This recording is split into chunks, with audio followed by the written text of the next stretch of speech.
actually hate this podcast. I think we should stop doing it. Ash and Zach are super smart. They went to college and learned a bunch of stuff. And Beau and Andrew didn't go to college because that's the way life goes sometimes.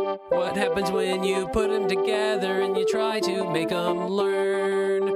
Grab your friends, let's listen together on Get Dumped On an Info Dump Podcast. Welcome to Get Dumped On, an Info Dump podcast. This is the podcast where four friends get together. One of the hosts dumps their special interest knowledge on the other three. Podcast about learning, about growing, about learning, and about learning, really. That's all I Can't got. argue with that. Yeah. Today's episode will be hosted by Zach, and always we are joined here by Ash. Hello. Hello. Hello, Ash. How's your day? Oh, it's pretty good.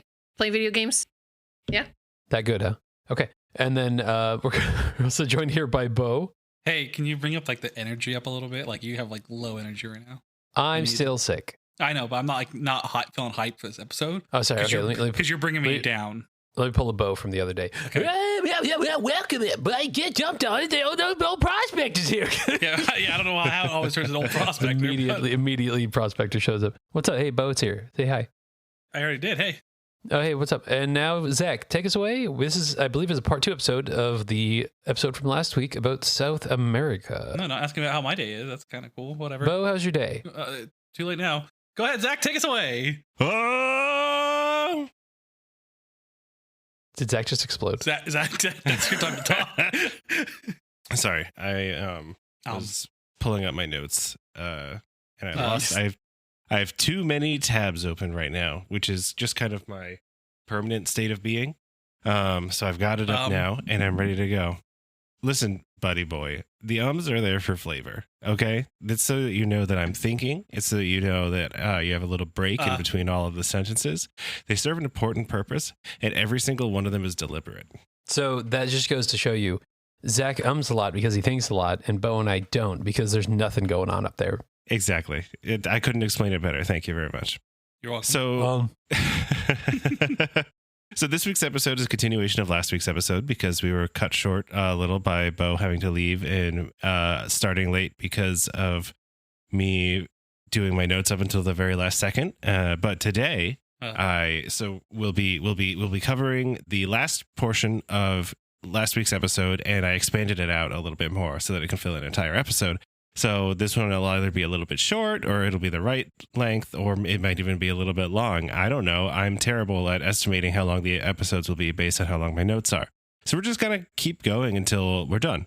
Zach, I don't think you could do a short to recap podcast from last if week. you We talked about tried. Like if you actively tried, I'm not sure that would happen. I love you. You're just a wealth of information and knowledge. Yeah, last week we were trying to stop him, and he actively was not. We had to yell and stop him, like, Zach, wrap it up. Well, yeah, and we kept going in this, and then, and... I was wrapping it up, and you guys, I was just not wrapping it up fast enough for all of you. Wow. I'm impressed. I'm also mad at you for almost wasting my time. Wow. Just kidding. Every time I'm with you, I can't believe you think that. I can't believe that you think this podcast is a waste of time. No, you, not the podcast. I said you. So anyway, last week we had talked about two of my favorite sites in Peru, which are Chavin de Huantar and the Huacas de Moche. And this week we will be talking about Machu Picchu. It's not like disclaimer. I feel like there's better sites than Machu Picchu, but it's just such a famous one that I feel like it would be a really good. It's a good topic for an episode. And hey, real quick though, Beau, could you give us a quick recap of last week? I kind of forgot what he went over. If you wouldn't mind. Oh, yeah, not at all, right? So he just kept having run-on sentences and just oh my God. And kept talking. Oh, you're such a bitch. The information. This is really mean. You're such a bitch. Beau, the thing about Beau is that he holds a grudge even if he doesn't want to. He just says he's forced to. Remember when you cut me off, like when I was supposed to do the outro? Yeah, see? A couple episodes ago? I remember. I do apologize for that. I'm very sorry. He texts me every night. He texts me at 3 a.m. I write a list down and put it underneath my pillow. How you guys scorn me? And you kiss it every night before you go to sleep. Sweaty. I'm a fucking pig. I remember all these, but I don't remember what Zach talked about last episode. Oh my God, Jesus. This is kind of like me. I have a really bad memory of my childhood until it comes to moments when I feel like I was wronged. Trauma. Yeah. Anyway, so I don't remember what I was saying. Machu Picchu. I feel like there's better sites in Peru. I'm really interested. Like, it's not a lot happened there, but it was really well built, and it's in a really interesting location. It's got this air of mystery about it, which is why it's become such a famous site. Like, if you think about Peru, you've heard of Machu Picchu. Like, you guys, I assume you had not previously heard of the places that I talked about last week, but you've probably heard of Machu Picchu, right? Actually, the first time I ever hearing about Machu Picchu, the other places, I have full knowledge of. That's why I let you talk most of the episode. Oh, okay. Time. Yeah, I was just Machu Picchu. Now, Machu Picchu was obviously it's famous for some reason. I can't tell you why, but I'm sure you're going to tell us. But was that like a recent discovery, as in the last 50 years? It was discovered in the early 1900s, right, Zach? By Hiram Bingham, is that right? Yeah. Yes, Hiram Bingham. We'll talk a little bit briefly cover the legacy of the Hiram Bingham situation, but also I forgot that it's 2023. Whenever I say the last 50 years, I mean from 1950 to 2000. I forgot how old I am. Do the same thing. 1970 was always 30 years ago, but it was discovered by Hiram Bingham in 1911. So it is relatively recent in the grand scheme of things, but still like over 100 years ago. Was he looking for it? No, but we'll be talking about it. He was looking for a place called Vilcabamba at the time. And actually he did find it, but nobody realized that he found Vilcabamba until like 50 years later because it was so overgrown. But he found failed Machu perception Picchu, check real hard. Or more accurately, he was led to Machu Picchu, asking the locals if they could show him where Vilcabamba was. And they Wait, so he didn't even found it? No, he didn't find it. We'll talk about that. I mean, they knew where it was. They didn't have to find it. Or, I mean, we could just talk about it now. But basically, when Hiram Bingham was looking for it, when he was going around looking for Vilcabamba, and he was asking the locals to where he could find like ruins in the jungle, and they led him there. And when he got there, there was farmers like working the terraces. There were people like straight up living there. And a Peruvian explorer, whose name I forgot to write down, which seems like a really disgrace to this man's legacy. He actually found Machu Picchu about 5 or 6 years earlier and wrote his name in like charcoal on a few of the blocks at the site. But he drowned in a river shortly after. And so Hiram Bingham spent like 2 days erasing all of these charcoal marks that this previous explorer had made, and other people throughout the previous couple hundred of years. Wait, for real? Because he wanted the glory? Yeah. Okay, hold on. If people actively live in the city that you found, you did not find that city. Yeah, it's just a city. But did they call finders keepers? Pretty much. He did. He called finders keepers, and it's his city. All right. This is mine now? What the fuck is that? That's like, oh, I found this island. There's a huge population on it, and the people live here, but this is mine now. I'm going to name it after me. Like, what? Are you serious? Yeah. What we can give Hiram Bingham credit for is the racism. What we can give him credit for is the first like scientific survey and study of Machu Picchu. Agustin Lizarraga was his name. Who he discovered Machu Picchu in 1902. I don't know why it was never recorded, but then I don't think that he recognized that it was Machu Picchu, but he found it, and then he drowned in a river. Oh, well, it was 10 years later, so I guess it's not connected. But anyway. You heard it here first. Hiram drowned that guy. Yeah. So Hiram hard. definitely drowned that guy. It was like, this legacy is mine. He's like, hey, man, I also found it another place down by the river. And he's like, what? So Hiram Bingham, he basically he cataloged everything. He mapped the site. He did a systematic survey of it, and he set in wheels the motion that would lead to its restoration and like the 100 years of study of the site. So for that, we can give him credit. I don't think that it's not fair to call him the person who discovered it, because it was only really lost to Europeans. And then he did proceed to take a bunch of the artifacts that were there and a bunch of skeletons and bring them to Yale University, where they were at the Peabody Museum for about 100 years before a lot of it was finally repatriated to Peru in 2011 or 2012. Although they still have a few, they still have a few skeletons there at Yale that Peru is like, hey, can we have the skeletons back? That's kind of more important than the stuff. And Yale is like, yeah, we'll give them back to you when we're done. But they're never, here's spoiler alert, they're never gonna be done. So that's why I never went to college. Right there. Aside from stealing stuff away from people and like that whole aspect of it, which is obviously terrible, but when you remove all of the artifacts from their provenience, then you can't really study them as well because you just like disrupted. It's frustrating on both hands, and that's a difficulty when you are an archaeologist, is having to deal with the past of archaeology and how for the first 100 years of archaeology being a science, the main method was to take everything away from the site and then study it where your university is, and just like steal as much stuff as possible and bring it into a museum. When now in archaeology, it's a much more of a tradition of studying it where it is, and because you know that the context of where an artifact was found is 90% of how you can learn about what it was for, or what it, like why it was there, who made it. All of that stuff is best preserved where it was. But it also means that, you know, in these early days of archaeology, a lot of the information that they came up with is just not usable because of their terrible methods, and because archaeology is inherently a destructive process. You know, even just the process of digging things out. That's why we make sure to take as many notes as we do. It's just all constant note taking and photography taking of every single possible thing that you can think of, down to measuring the layers down to the millimeter. Measuring layers down to the millimeter, and even having sometimes it is having a standardized system for the color and type of soil. There's a book called the Munsell Soil Chart, which has like a ton of color swatches that you can match the colors to of your soil, so that even once, so that people 50 years from now. What's the best one? 10YR52, of course. Of course, obviously. That was a trick question. Everyone knows it's 10. Yeah, good. 10YR52, obviously. 10YR52. Yeah, way to go, Zach. That was the first number chump, so you passed. Good, congratulations. I say, if it's not 10YR52, then like what's the fuck are we even doing here? What are we doing? Like why?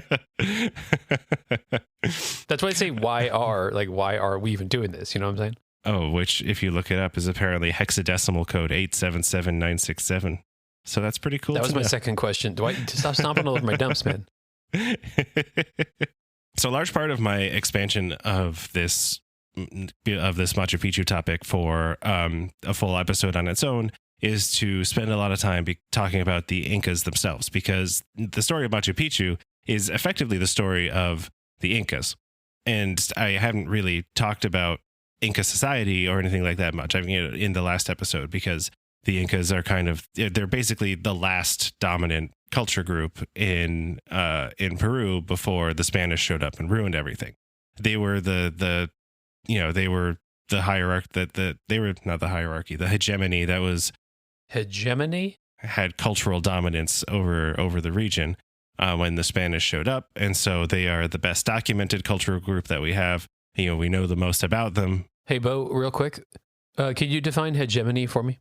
Yeah, it's when you do a Mexican dance. You're not shimmy, you're himmy. Hegemony is that's true. For realsies, the hegemony is just when one country or social group has domination over others. Yeah, like with dance. Yeah. Yeah, exactly. You're dancing over other cultures. It was exactly what Beau said. Yeah. Yeah, you're dancing on their grave. Jesus. So the Incas, if you remember, we talked about the horizons and intermediate systems. The Incas, everything you want. She's everything you need. Yeah, the Incas characterized the late horizon. So the last horizon was that they came after the late intermediate period, which was a period of Balkanization that happened after the collapse of the Wari and Tiwanaku states at the end of the late horizon. And so basically in the late intermediate period, you see a lot of cultures which were previously either connected to each other in some way or cooperating with each other at the very least, retreating up to like hilltop fortresses. You see a lot of increases in warfare and a lot of separatism.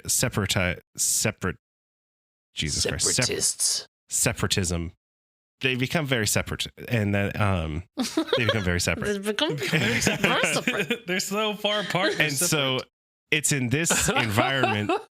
It's in this environment that the Inca cultural group kind of starts to begin its development towards this expansionist bent that leads them to becoming the major empire. And the major thing that happens with this is, or the major time that this happens is in 1438, when Pachacuti, who is the 9th Inca ruler, we could go into the Inca origin story, but I skipped that because it's a lot of time. Pachacuti. Pachacuti, classic. Pachacuti. So that's my first son's name, actually. So we can get out all of the cultural references that the Emperor's New Groove made. Pacha means earth in Quechua, the Inca language. Cusco-topia. Cusco is the name of the Inca capital city. Isma comes from the Ichma, who are a coastal group during the late intermediate period. Kronk doesn't come from anything, but we love him.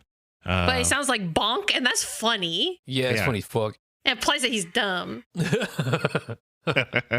Shout out to Alex, who texted me after the last one and said that she was very upset that we didn't make any Emperor's New Groove references when we were talking about Cusco. Into oblivion today. Yeah. Yay, I'm a llama again. Okay, keep going. And yeah, llamas were extremely important in Andean society. Could they talk to squirrels? A llama?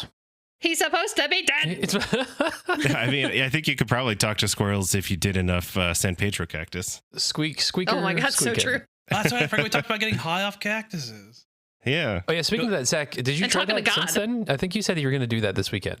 Oh yeah, no, I couldn't find any. I'm sorry. It's all the government's fault. I thought we were doing it at your wedding. Oh yeah, we're gonna do cactus at your wedding and record an episode while we're all rolling on San Pedro. Again, we're all just going to stand in a circle, just be like, I'm a jaguar.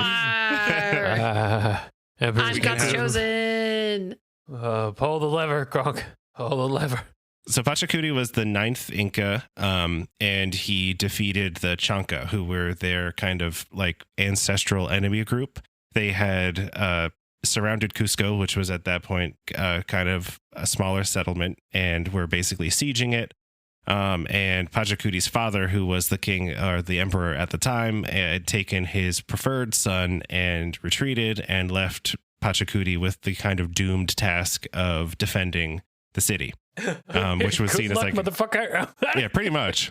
But as the legend goes, he was able to convince even the stones themselves around the city to rise up in defense. And they crushed the Chanca. Crush them. I get that sounds cool, but come on, really? Like, are you serious? So he defeated I don't know. I the heard Chanca, that happened. and then he basically usurped power from his father because he was like, I actually stayed here, and now I have the popular support because I convinced even the stones. And so he basically decided that it was Dad. It was time for the. Look at me now, Dad. There was a minor civil war, but it was fine. Then he decided that now it was time for the Incas to start expanding, and did this kind of under the ideology that he wanted to expand the worship of Inti, who is the sun god, and also bringing order to a chaotic world. I could see why you would worship the sun. If y'all had to choose between worshiping the sun and the moon, what would you want to choose? Did we talk about this last time? Moon. No, we didn't. Moon all the way, though. Moon, yeah. I would choose moon, too. It's hot. The moon is just yeah, like, the moon's more chill. Yeah, it's exactly. Like, you want to chill with you got to chill with your friends, and you look up and see a sun there. No, it's too hot. It's gross. It's beaming. And it's like the sun brings life. Like, the sun is warm. It lets us live. Stuff can grow. It's like the difference between an actor and a writer. Like, you want to hang out with a writer? No, they're weird. You want to hang out with an actor, like the one who makes everything cooler. Would rather hang out with a writer than an actor, I think. I feel like a writer would have a lot to say. Yeah. Actors just say other people's words. Yeah. That's cool. Like, you get paid more than them and you use their stuff? That's amazing. Tell me more about that. Well, at least they're striking in solidarity with each other now. So I heard the Rocks are rising up with them too. The actor The Rock. The Rock is there? I mean, he's an actor, so. Yeah. So Pachacuti brought the conquered rulers from the area to Cusco and started off his conquest by bringing them to Cusco, laying them down on the ground, walking over their heads to show his dominance, and then cutting said heads off. So that's pretty tight. All right. I'm going to do it. Pretty hardcore. So, dump or chump, what does Pachacuti mean? We've talked about the Pacha, but what about the Cuti? Pacha means earth, right? Yes. So, is it A, earth shaker, because he shook the earth and reshaped the way of the world? Is it B, earth pussy, like a cave, because he was born in a cave, the theoretic Iusi? Or is it earth dancer, because he could cut a rug like nobody's fucking business during rituals? I'm sorry. You say earth pussy? He said earth Do you pussy. mean earth cave or do you mean earth pussy? I mean, what is a cave but the earth's pussy? You did not answer the question. I think it's metaphorical. We know how much you hate metaphors, Andrew. Is it cave or pussy? Because that's going to change my answer. And you really just emphasize pussy. Like, you really wanted to say it. It really, there was some stank behind that. For It sure. felt gross coming out. It felt weird to say. I wrote it down in my notes, and it's just like one of those things where Was you it can in write all it down, but capitals and, like, it feels bad to italicized? say. I don't like having said that, and like the way that it came out of You my face. still not answered made the me question. uncomfortable. It's a metaphorical cave. Metaphorical cave? Yeah, but also he was the Inca origin story involves them being born in emerging from 3 caves. Is one of them a excuse me. Andrew, I'm concerned that you don't understand metaphors. You know what? Sometimes Because we have this conversation a lot. So, if you perceptualize the earth as a person, what is a cave but an orifice? And what is an orifice but you just immediately go to pussy? I have ear holes. A vagina. I have a butthole. At this point, I'm feeling like cutting it short without giving you the chance to answer, I have just telling you what the mosquito real holes answer all is. over my legs right now. Because this conversation's going too long and it's starting to make me uncomfortable. Andrew, I'm concerned at how you don't understand the metaphor. I understand the metaphor. It's just, is it more of a cave or more of a pussy? That's what my I'm trying to God, figure Andrew. In the metaphor, the two are one. That's what makes it a metaphor. God. Dancer. Yeah, dude can fucking dance. Hey, Beau, what do you think? I can't talk right now. I'm dying over here.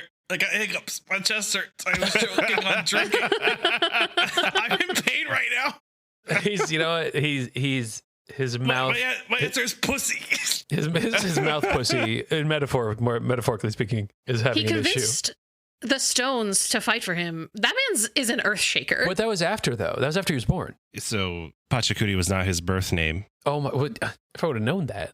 Well, I mean, all of these things are kind of related to activities that would have happened during his life, like the If you dancing. can hear the sounds coming from my end, good thing I muted the mic. It's off right now. Oh, please I'm don't mute the dying. mic. This is I Beau's was- last episode. He's having a heart attack. I'm choking and then I burp after my choke. Are you choking because of like you're laughing at like? No, You're just bad at drinking. I just forgot how to drink water, and it's killing me. Kill me, please. Just take some deep breaths, Beau. I can't. I'm regretting this entire In through the nose. tangent. I'm regretting this Out through the entire mouth. tangent. Zach are super Super smart. smart. And Beau died, and Andrew still didn't go to college. It's the last episode ever. Okay, I think we're good. I think we moved past it, or in the eye of the storm. I don't know.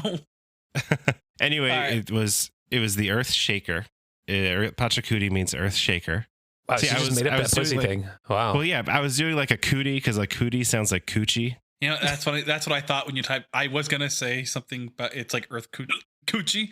Oh, so you just made Zach feel bad for 3 minutes when you were No. thinking it from the beginning. No, I thought I was gonna shout out an answer like that. I wasn't making. First of all, Andrew did. I was making fun of the way he kept saying. Oh, I forgot that Beau was dying. I was making fun of the way he kept saying, "Pussy." Oh my God. I actually hate this podcast. I think we should stop doing it. Yeah, I mean, I wasn't expecting it to make me as comfortable as it did when I actually said it, but that happens to me all the time. I say things that sound perfectly fine in my head, and then as soon as they come out of my face, I'm like, ugh, why did I say that? Anyway, the Incas conquered most of the Andes over the next. It was gonna be weird. And you didn't think, like, when you said "pussy," that me and Andrew weren't going to jump on that? Oh my God. The problem is that now I'm They thinking just- about people listening to me say pussy like that, and I'm like, oh, Jesus Zach's Christ. mom. Oh my Like, God. people know me. They're going to hear me say this word. So I hadn't thought about that when I was writing it. Moving on. I know that we'll never be able to move forward from this, but let's just try. Over the next 80 years, the Incas conquered most of the Andes, eventually having an empire that stretched from Chile to Ecuador, which covered about 2 million square kilometers, which is 772,000 square miles, and 10 million people. So they called the empire Tawantinsuyu, which is a quartet of Suyus, and a region is a Suyu. So they broke it up into 4 different regions. And the lingua franca of the region, which was kind of like the language of the Incas that they used for their court and for all the political stuff and made everybody learn how to speak, was Quechua. And a fun story about Quechua is that in the Star Wars movies, pretty much in the early Star Wars movies, and I think it's still continuing today, is that every alien language is just an Earth language, but like chopped and screwed a little bit, like very minorly modified. And Huttese is particularly the brand of Huttese that Greedo is speaking in the Mos Eisley Cantina in the first one, is basically just Quechua. And there's a part where he tells Han Solo that he has big starry eyes, which is very funny in Quechua. Also, when he pulls out his gun, he goes, pussy. And then he shoots him first, obviously. Yeah, he shot obviously. first. It goes, no, never mind. I'm going to let it die. And it's or worth am noting. Please do. This is really just making me ashamed. Hey, don't tell me what to do, because now I'm going to do it harder. I'm going to stop advertising the podcast on my own personal stuff, because I don't want people to hear me say that. This is you. That's a you thing. I know. I'm going to advertise it so hard. I'll advertise it to all your friends. I'll find all your followers. I can see them. Yeah, no, at this point, DM all your friends. Hey, no. Listen to Zach say, pussy. I hate Ash, this. are you still here, Ash? I feel like Ash is going for a walk. Ash is like, I'm gonna go take a 5 guys. She should grab the cat. She went to bed. She's like, come on, Barnaby, we're going. Oh my god, Ash is dead. Oh my god, Ash She's died. dead. Oh, sorry, I was laying down with Barnaby. I don't want to be around juveniles anymore. That's a lie. Barnaby's right in front of me, sleeping like an angel in this bed. Now, it's also worth noting at this point that the Incas didn't refer to themselves as Incas. Inca was just the word for the ruler. He was specifically the Sapa Inca, and the people themselves called themselves the Runa, which means people in Quechua. And then the empire itself was called Tawantinsuyu. So they had a really interesting worldview that involved a dualism, like we talked about in the last episode. And this cool conception of death as just kind of being another form of life. And so it was common for the rulers and other important people to be mummified after death by having their guts taken out and burned, and then the bodies were brought up into the mountains to be freeze-dried in the cold. Then they were brought back to Cusco, where the royal mummies would be put into the Coricancha, which was the temple of the sun and the moon, hence the duality, sun and moon. And so part of the temple was coated. They kept that going, huh? Yep. This dualism is like one of the longest running cultural threads in the Andes that we can see. And wait, so they brought them up to the mountains to freeze them, and then they brought them back down? Yeah. Because Why? once they were frozen, they were pretty well preserved. Because they were when freeze. they unfreeze? No, because it's not like they were frozen. It's like freeze dried, like astronaut ice cream. You know, They became shelf stable. They became shelf stable, exactly. And so they bring them back to the Coricancha, which was this really cool stone temple that was plated with gold, and gold being the sweat of the sun, and silver being the tears of the moon, and where the Incas would keep their Gold is the sweat of the sun. Wow. Yeah, hardcore. And silver are the tears of the moon. I'm sad that the moon has to cry, but okay. If you guys could stop making comparisons to human body stuff before this gets out of control. There's this belief of the entire world by the Incas. The mud is the poop world. of the earth. It's the world is an animate figure to the Incas. Like the mountains were alive. There was a sort of. Oh my god! The hills are alive with the sound of music. Yeah, it's just That's pan where that flutes. came from. And the You heard core it here conscience, first. where they would keep the religious stuff, like their own religious items, and also religious items from people that they conquered. So the descendants of the mummies would take care of them. They would eat food like vicariously for them. They would speak vicariously for them, and they would also like pee vicariously for them, and like do all. What? It would basically, there'd be people who were descendants of the mummies who would basically like be their connection to our state of life. And they like did all the stuff for the mummies. And so it was pretty common for there to just be mummies around all the time. They would bring them to rituals and all the important state events. They would sit in during like council meetings, and sometimes they would just like stage like lunches between the two mummies and be like they're hashing things out. What? Because to their belief, like when you die, you didn't stop being alive. You just went to a different Bruh, form like, they of put that them in life. council meetings. They're like, all right, do you like somebody's behind it, like holding its fucking mummy arm up, like I.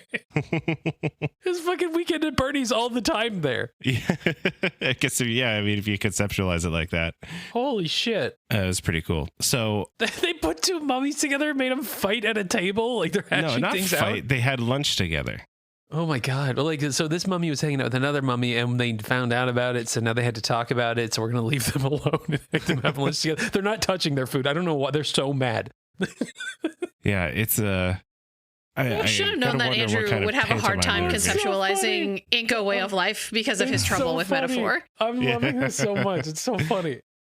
Like, you haven't touched your I'm soup, Grandpa. so What's concerned. wrong with you? It's He just doesn't one need of to those touch his things soup, where Andrew. Someone else is handling that for him. He's on a different plane of Somebody else is existence eating it now. like, Yeah. I'm Grandpa today. Yum, yum, yum.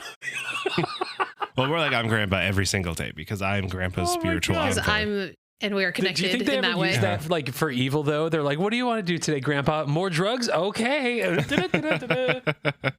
I guess if you want to think about it really disingenuously. You know someone did that. I mean, I imagine that in council meetings and stuff, people were setting forth their opinion and backing it up with the fact that they were connected to this person.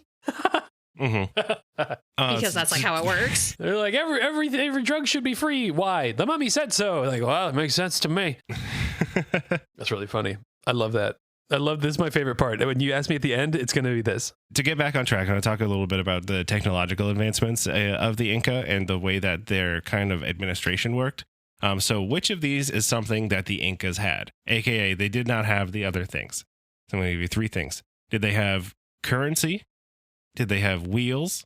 Or did they have a postal system? And yes, saying that they had one of these things means that they did not have the other two things. They did not have the other two. Ash, do you know this? I think I do know. I'm going to go with the one that I least expect, the postal system. See, I'm gonna go the opposite. Wheels. Yeah. All right. So the answer is that they had a postal system, but they did not have Hey. currency or wheels. Look at that. Nailed it. So they managed to create and maintain a 2 million square kilometer, 10 million person empire Holy shit. without the use of wheels or currency. Wow. So there was pretty much. I mean, you never hear of Inca coins, you know? Mhm. So, they because they had didn't exist. there were these like bronze knives that were commonly used as a bartering tool, but they weren't currency, so to speak. And wheels are pretty much entirely unknown in the New World in general, like in the Americas.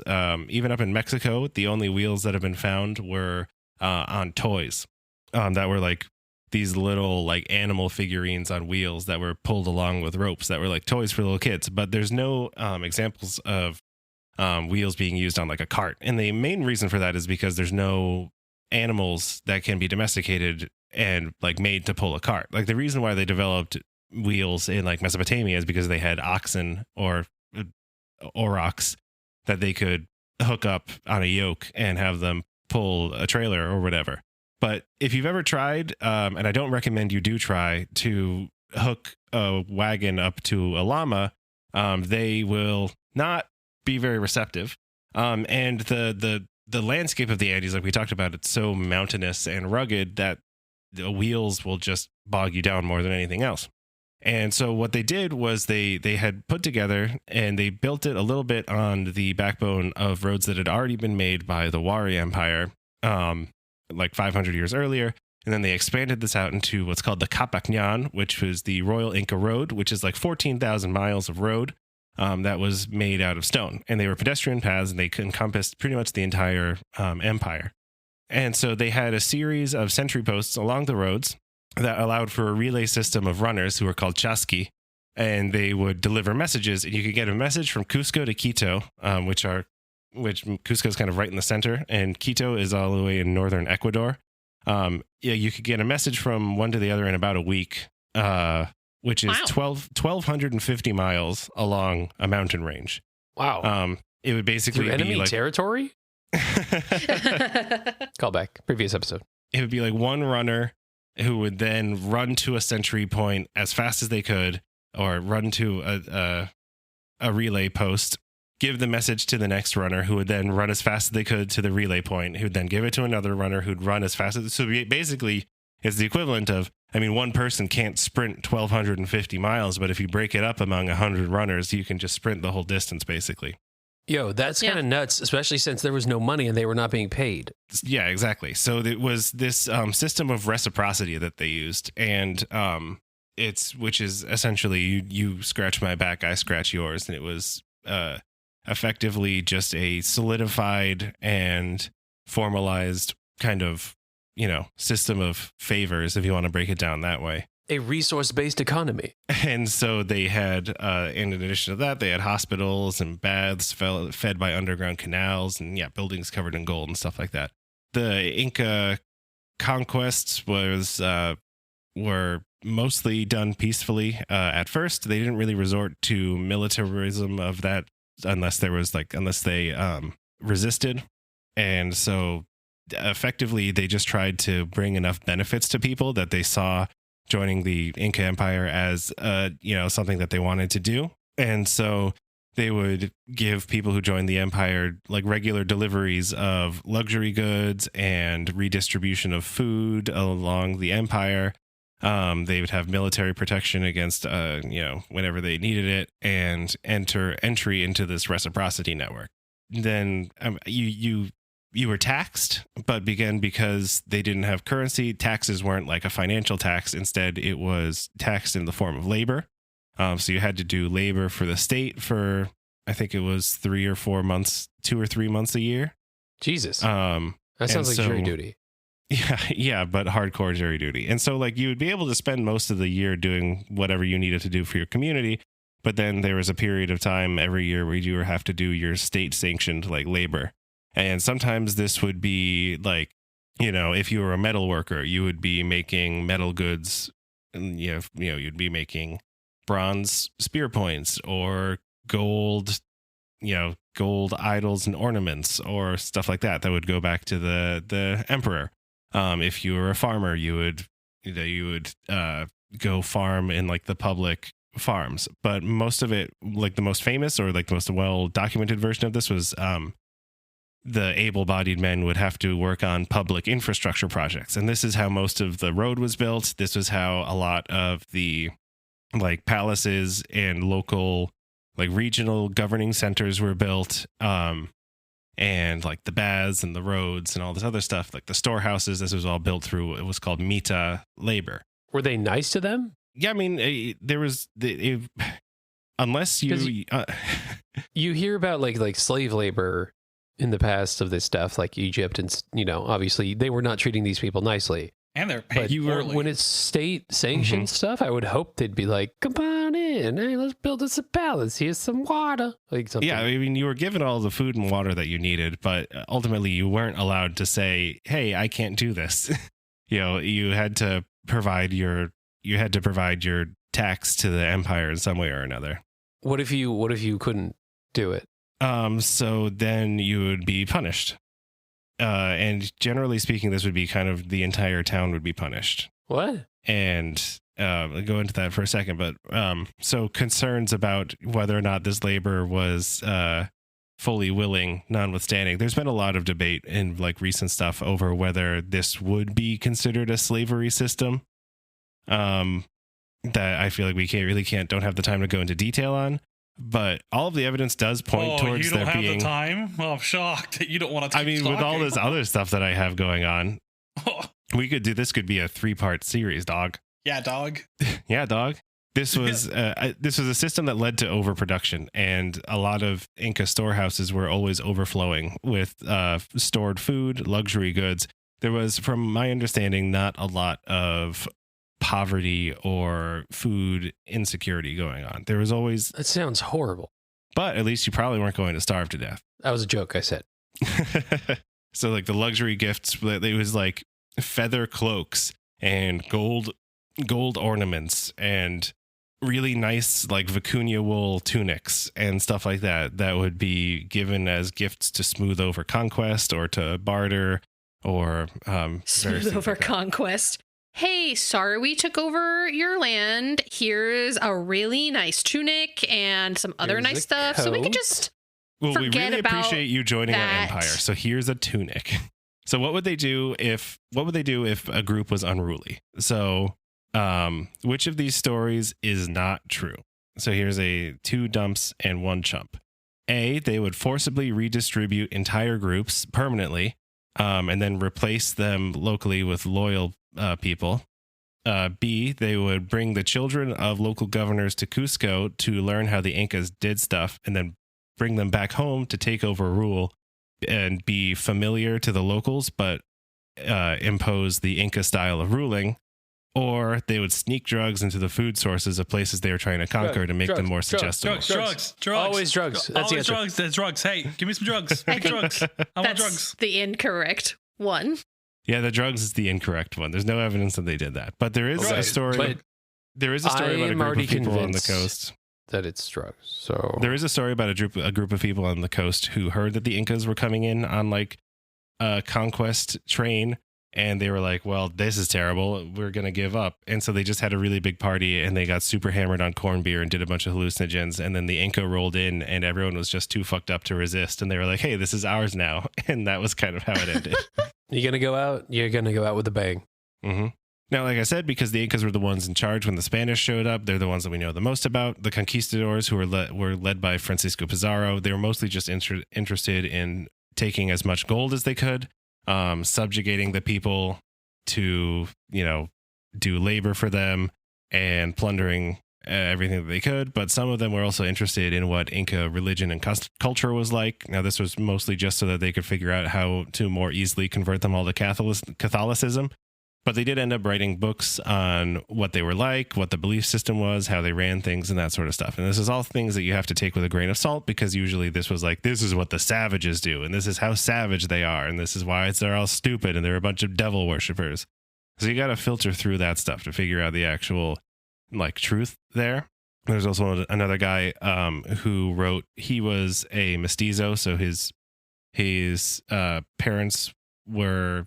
I don't remember which one was which, but one of his parents was an Inca noble and the other one was a Spanish. Probably his father was the Spanish guy. But so in 1615, he finished a letter to the Spanish king. That was half a history of the Incas and half a letter about how terrible the Spanish local rulers were being to all of the natives, and please make them stop.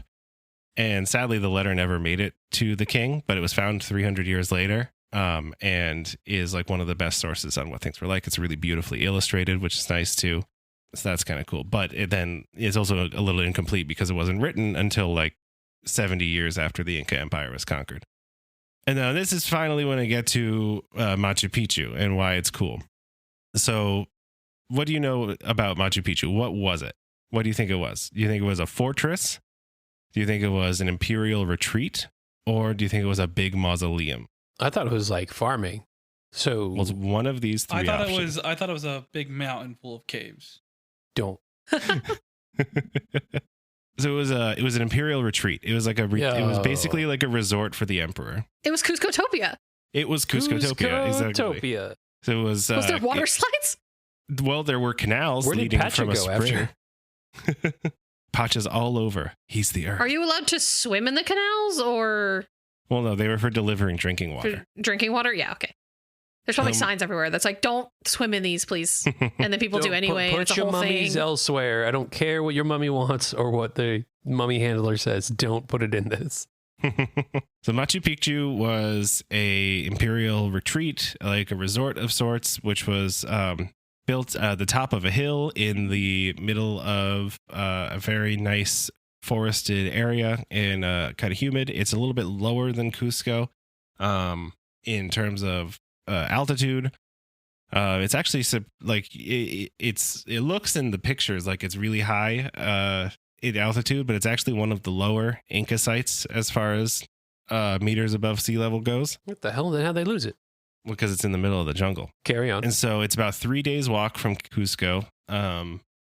And at the top of a hill, it's in a warm, fertile area. And there's hot springs a little bit further down the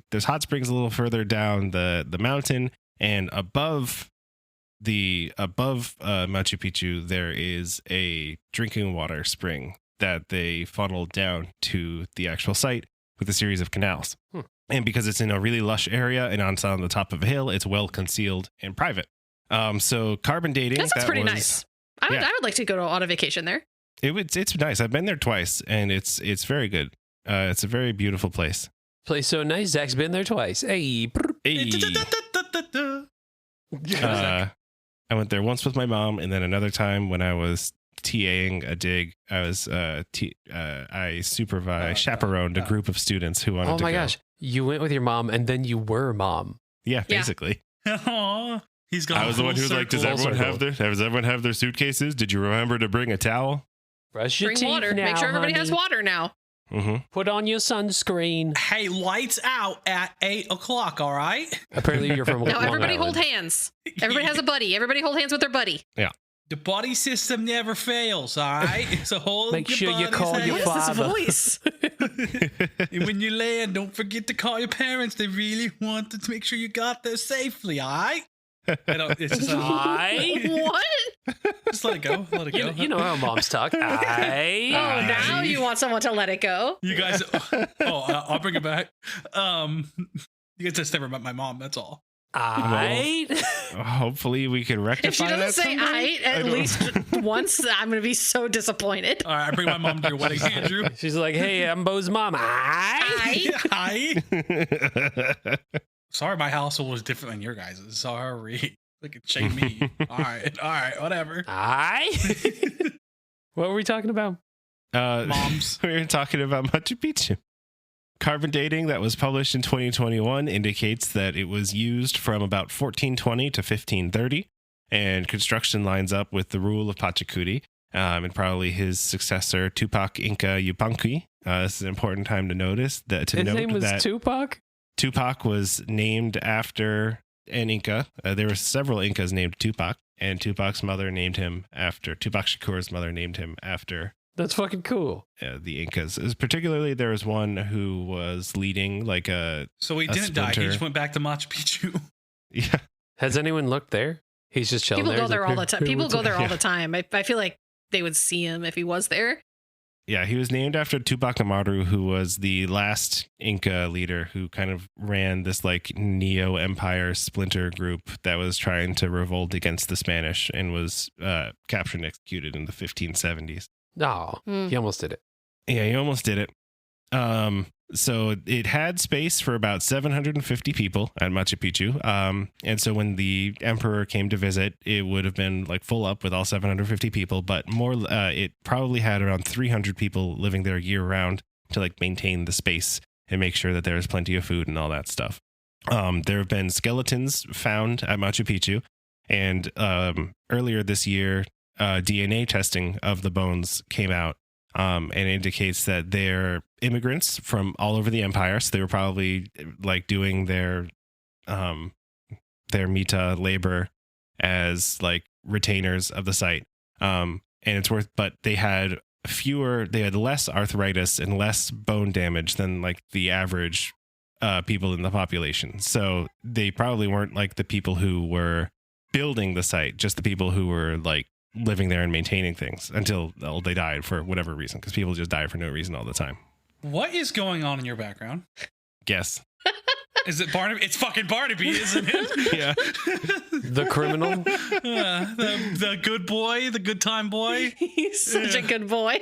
He's such a good boy. He was yelling about this is something somewhere. 3 episodes in a row now where Barnaby has done something.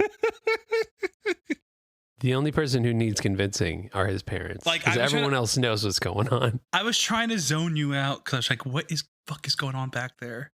And of course it's fucking Barnaby. Of course it is. He's just yelling about something. You know how cats do. It's not a crime. Talking is not a crime. We're doing it Yeah. right now. He doesn't know what we're doing. He's just like, yeah, everyone's talking. I'm going to talk too. So their bones were in better condition than the average person. So they're probably I can support say staff. with absolute certainty that I would rather maintain the grounds of Machu Picchu than build a road. Yeah, for sure. Absolutely. They probably didn't do any human sacrifice there, but there was a temple where they did liquid and food they sacrifices. Could if they wanted to, you know? It was common because, like I was talking about, the world is seen as like an animate thing, specifically a feminine animate thing. Pachamama is kind of like the personification of the earth, and so a common What'd you say way about of my doing mama? is that she's the size She's of of the the planet. earth. Hey. A common way of doing sacrifices would be to burn food or pour out like alcohol. Pachamama for the likes homies, sugar yeah. and alcohol For Pachamama. for Pachamama. And then they would also sacrifice Hey, guinea Pacha. pigs. There's like this thing where they would Hey. like cut it. They would like read the guts of guinea pigs as kind of like a divination, like Guinea seeing the pigs future are thing. food. But yeah, guinea And pigs are I food. need you both to know that. Guinea pigs were originally domesticated in the Andes as a food source because they reproduce quickly and they grow up fast. So they're like sense. a really good food source. Plus, you could stick them on a stick real easily. Just whoop. Yeah, Oh, exactly. Good kebabs. Guinea pig kebab. Yeah, Hey, I've had guinea It's pig called kebab. Kool. It's great. It's called Kool. It's really tasty. The only problem is that there's too many bones. It's like rabbit. Yeah, so they found guinea pig and llama skeletons and I think 6 dogs. But the dogs weren't sacrificed. They were probably, they were sacrificed, but as like spiritual guardians and companions for the people who died there. It's kind of a common thing that the dogs were. I mean, the dogs were companions. They were these Inca dogs are like bald, kind of like the Mexican dogs, but they're actually like the genetic lineages are distinct. They just both happen to be bald. And they're typically buried at a lot of these sites, and even like today they keep populations of these dogs at most of the archaeological sites because they're seen as like they're companions for the dead, which is We've talked about that multiple times throughout different places in the world. So common that dogs are protectors and guardians of like the dead or between the living and the dead. And Right. also bones and rubber balls. yeah. Machu Picchu has Dogs, lots of death, buildings. bones. It all makes sense. So, question: did they do the whole mummification thing of the dogs too? And Not then that they I would can have see. somebody like carry one around, and be like, "Ruff, ruff, ruff, I don't think so. It was probably special for humans. I'm not sure. I don't know enough about the situation to say one way or another. So, not no. But also not yes. This is an I'm not sure. And I don't want to be permanently audio recorded saying something wrong. Pussy. Oh, sorry. Pussy. It's gross. You gotta lisp it. Pussy. So Machu Picchu has a lot of buildings. There's a lot of residential buildings, but there's also many ceremonial and ritual buildings. And there's a big plaza right in the middle. The ceremonial and ritual buildings are mostly done in this classic Inca style, which involves really big stones that are cut in odd shapes and fitted together really tightly without cement or mortar. And a lot of people look at these, look at this masonry and they think that's impossible. Nobody could have done that before metal tools. This was clearly the proof that either the Incas had metal tools and the archaeologists are lying to us, or there's aliens involved, or any number of things that are much more complicated and annoying explanations than they were really good at masonry. I couldn't do that without power tools, so there's no way they could have done it without power tools. Yeah. It Makes turns out sense that to me. river stones are harder than granite, and so they were able to use these big river stones as hammer stones to knock apart the granite. And the bedrock that Machu Picchu Cool. and most of the Inca Empire is built is on top of is very fractured because of the way that it is. And so it's relatively easy to get these big chunks out and then to just like kind of simplify the shapes. And so they would knock them apart into the shapes that would go together down at the quarry. There's a quarry right at the edge of the mountain. And so a lot of Inca sites were built with rocks from far away, and the even like Tiwanaku was built with rocks from far away, and the Andes are kind of covered in what they call tired stones, which are rocks that were in the process of being moved that just got stuck for some reason or another. And very sleepy. Very They're sleepy. It got so sleepy. Got so Lay down. sleepy. Take a little rest. You sleepy little guy. And some have been tested with like spectroscopy to confirm that they're from really far away, to match sources from like the opposite side of the empire. There was one story that I read about where one particularly rowdy group was punished by the empire by forcing them to move a house from Cusco to Quito, which we already said was 1,200 miles. And so they had to move a house brick, like giant stone by giant stone. And the stones got stuck before they could make it there. And like the locals refer to these as like these tired, sleepy stones. And spectroscopy has like spectroscopy of the stones has matched them to sources outside Cusco. So like the legend is true. Wow. They were really good at moving rocks because moving rocks is really important. And they probably did a system where they would put them onto these wooden sleds and then move them up ramps on like rolling logs. And so Machu Picchu's quarry was right on site, but they still had to move it up to the hilltop. And like some of these rocks are like gigantic, like 12-ton rocks, but we know that they did it because it's there.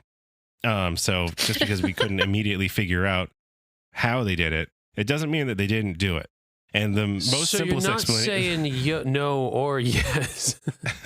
No, I'm saying that they did it without outside influence, because there's no reason to believe that they had outside influence. And clearly they did it because it's been done. Interesting. And we really can't, there's no reason to underestimate the limits of human ingenuity. They had hydraulic engineering to bring water to the site, which they used waste stone from the quarries to line canals. And they directed water down from a spring located on the adjacent mountain to the north, which is still largely functional today.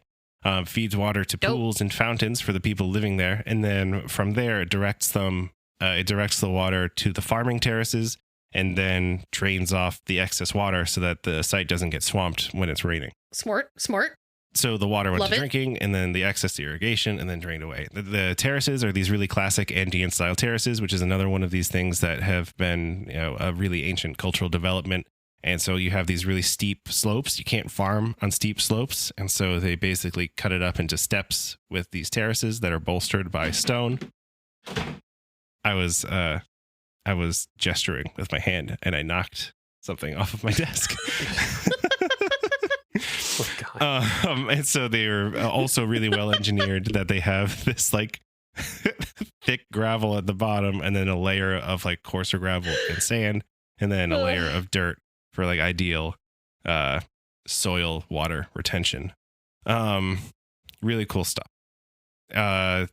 And from there they were able to, there's like 12 acres, I think, of terraces, which is actually not enough to grow food for like 700 people. So they were probably also importing food, or like the emperor's retainers would bring food with them when they came to visit.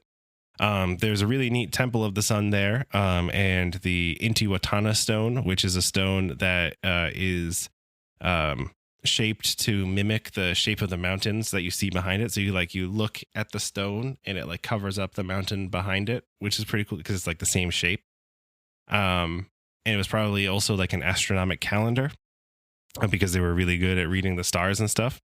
Oh my gosh, that's one thing that I wish I could see so bad. All of the stars back in the day before there was lights around. Yeah. And you couldn't like the stars teach you math, I guess.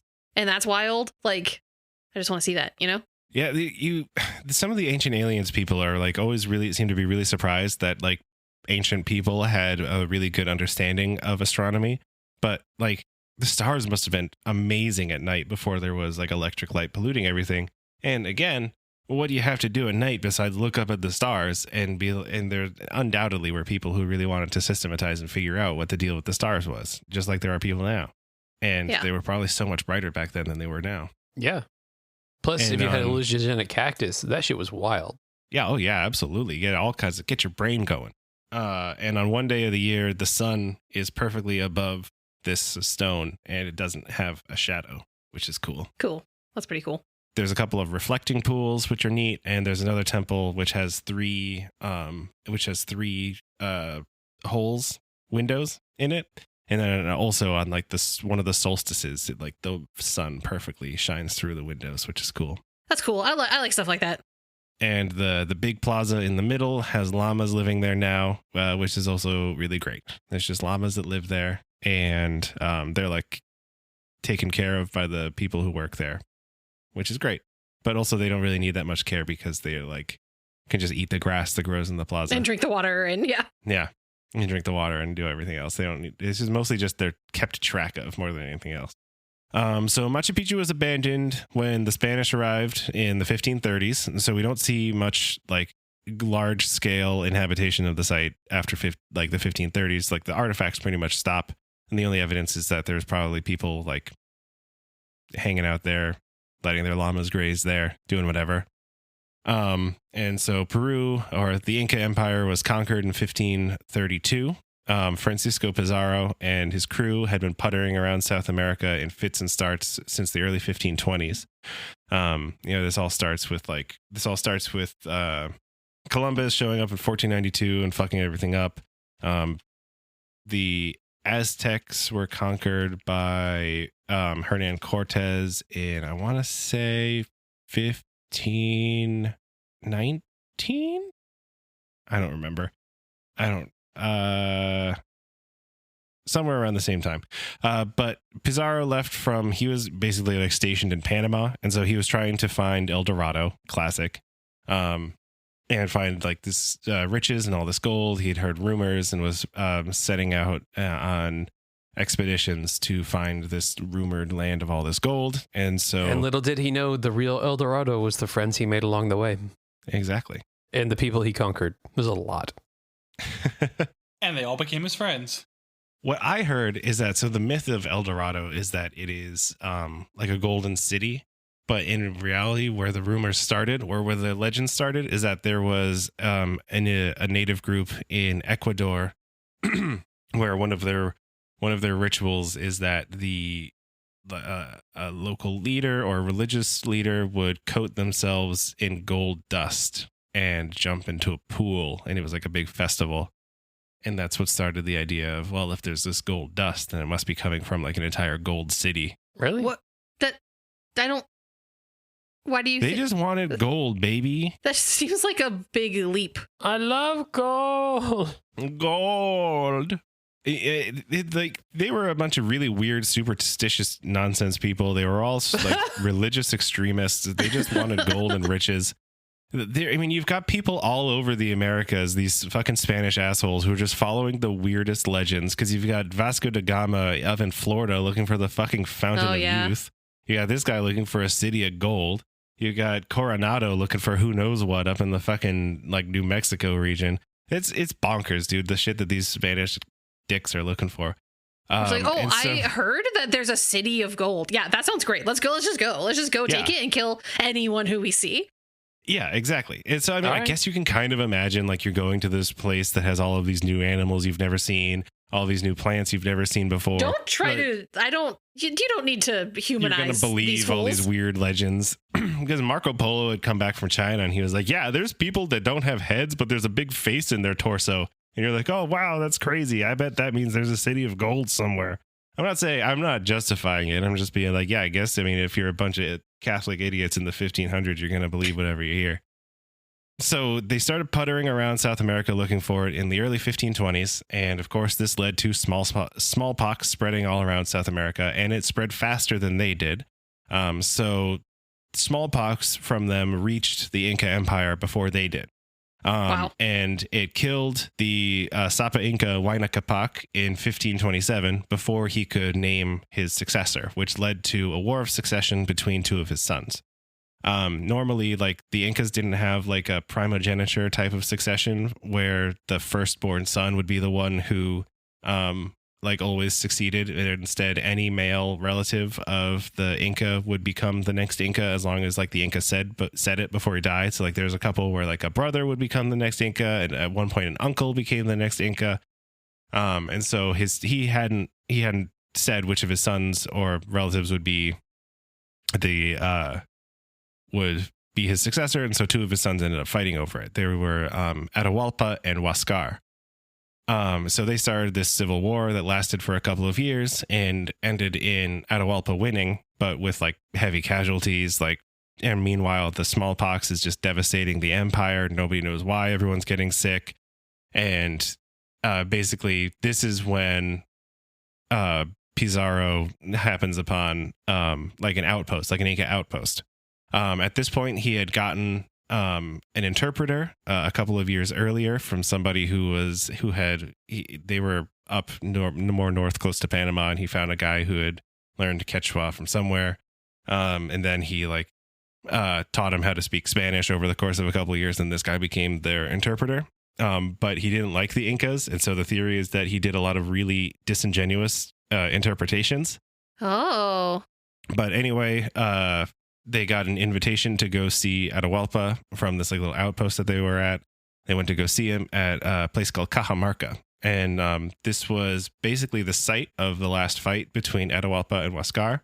He hadn't even had a chance to leave and go back to Cusco before he was contacted. And through a combination of, superior armament, scary fucking horses, the Incas being tired and largely unarmed because they thought that they were going to be meeting somebody important. So they were like, oh, well, we'll be unarmed to show that we're not dangerous. And instead the Spanish were like, let's be super armed to show that we're dangerous. Oh, no. And taking advantage of, different conceptions of warfare, Pizarro and his men managed to take Atahualpa hostage in this, essentially, sometimes it's called a Battle of Cajamarca. More accurately, it's the Massacre of Cajamarca. He took him hostage. They ransomed Atahualpa for a room full of gold and 2 rooms full of silver. And can you guess what happened next? No. It was kind of rhetorical. What happened next is that they, over the course of a little while later, they ended up getting the ransom, which were beautiful objects made of gold and silver. And then he was like, how big of rooms are we talking? Yeah, I don't know how many rooms we're talking. This is all, but they melted it down into ingots, of course. So it's like these gorgeous religious objects and like beautiful works of art that they didn't care about. And instead they were just like, it's gold. Let's melt it down so we can bring it back easier. And then he had Atahualpa executed anyway. And from there on, they took power. It's a very complicated story, and I'm already over time by quite a bit, so I won't get into it. But the short version is that they took power over the Incas, and there were splinter groups that tried to maintain the royal lineage. Then over the course of the next couple hundred years, they subjugated everybody, made them adapt to European styles of life, and just kind of ruined everything for everybody. And like 100 years later, the population was like 5% what it was before they showed up. During the Spanish conquest, Machu Picchu was probably used as a refuge based on some of the like skeletal remains, but then it was abandoned for whatever reason. The Spanish never found it. There's some mention of them trying to find it, but they never successfully did. Vilcabamba was this area that the last kind of hideout of the Incas was, where the Tupac Amaru guy was. And so this was what Hiram Bingham was looking for, was this Vilcabamba. He didn't even know that Machu Picchu was a thing. And yeah, then we already talked about how Hiram Bingham found it. And that's everything. Well, hey, thanks for listening to our episode about Machu Picchu and pretty much all of the Inca. Machu Picchu was the hat on top of the Inca cake that we just ate. Mm-hmm. Also, don't put hats on your cake unless they're edible. Or you still can buttercream hats. if you're not a coward. Oh yeah, buttercream hat. Thank you for listening again. So, what was everyone's favorite? I screamed about it earlier. My favorite thing was the mummies, the Weekend at Bernie mummies. That was 100% my favorite thing. so funny in my brain. That's exactly how it went down. What about you, Ash? I liked learning about all of the craftsmanship and things that I didn't know before. I mean, I really enjoy hearing about the construction of all that stuff and like how the infrastructure worked and the organization. Very interesting. I like that they didn't have any money, but I didn't like how they forced people to do stuff. I don't know if that was slavery or not, but Yeah, I mean, I think that you can say it's a form of slavery, right? Like if you don't have a not choice. really, though, because there's no money though. Like you're not working for money, so you have to do your dues for the society. Well, yeah, but they're like capturing your idols and they're dispersing people and you're basically forced to do it. They treat you okay if you do it, but that doesn't mean you're not being forced to do it. That's true. It's like slavery with less steps. Yeah, I mean, it's kind of the same situation in our life where, you got to pay your taxes or else the cops will come do violence to you. Yeah. So Are we is our slaves to life capitalism? slavery? Yeah, I don't know. Of course we are. 100%. So like, it's the same. Yeah. All right, Beau, what was your favorite? I think I noted it. Oh, the takes you, the whatchamacallit, what the fuck was I trying to say? What was the saying I said before? Oh, the pussy. Jesus Christ. No, it wasn't it. It was the claiming. It's like, I found this. Nope, finders keepers. Then he killed the guy who found it. Guy's a dick. And then like there's people Drowned. actively working there like, what's up? And he's like, I found you. You're mine. Is it slander? Is that slander to accuse a man of murder with no evidence 120 years ago? When that man is Hiram Bingham, statute of I don't think limitations. so. Yeah, statute of limitations is passed on that one. Yep. But wait, your favorite part was when He found when it. he did the bad thing Yeah. Oh, yeah. and was an asshole? Yeah. It's I funny. think this just means that your favorite thing is that you weren't paying attention for the last 15 minutes. It's not true. It is true. My other favorite thing was Beau's mom being, I Oh, did you guys see that Bob Barker died? He's dead. Oh. Yeah, he died at 99. No. That he lived long enough. Yeah. So thank you for listening. Bob Barker Jesus episode. Christ. I also think we need to pay some sort of service to, there's currently a wildfire around Machu Picchu, which is fucking shit up. And Everyone grab your buckets and hose and go down to Yeah. Oh my Machu gosh. Picchu and take out the fire. Yeah. No money's But going to be also- involved. But also don't go to Machu Picchu because too many people are going and everybody stepping on the site is kind of Okay. ruining everything. Don't go there. So what do you want? But You Just go look at there. pictures. Do you Just want look at help or pictures. not? Yeah, you know what? Help Send Help your them, mummies. but don't go there. They don't take money, though. You can't Yeah. do that. Send your mummies, Oh, and the no, mummies you guys, can they help. take money Mummies, now. mummies. It costs like $70 to go there. But All right, I'm going to end this episode now. Yeah. Do you want us to Climate go change or is not to real. go? Oh my God. Thanks for listening, Don't guys. preach at me. Oh my gosh. New episodes every Wednesday. Hopefully we'll not have one this long next week. I have nothing well, left somebody to else say. will be doing one next week, so it'll be shorter. Follow us on Instagram, getdumpedonpod. Send us an email at getdumpedonpodcast@gmail.com. Other than that, we will see you next week. Talk to you later. And as they say in Machu Picchu, see you later. Yup. Bye. That's not what they say. Ash and Zach are super smart. They went to college and learned a bunch of stuff. And Beau and Andrew didn't go to college because that's the way life goes sometimes. What happens when you put them together and you try to make them learn? Grab your friends, let's listen together on Get Dumped On an Info Dump Podcast. Bye. Bye. Long live Cusco. Not Bob Barker, though. He's dead. He's very dead.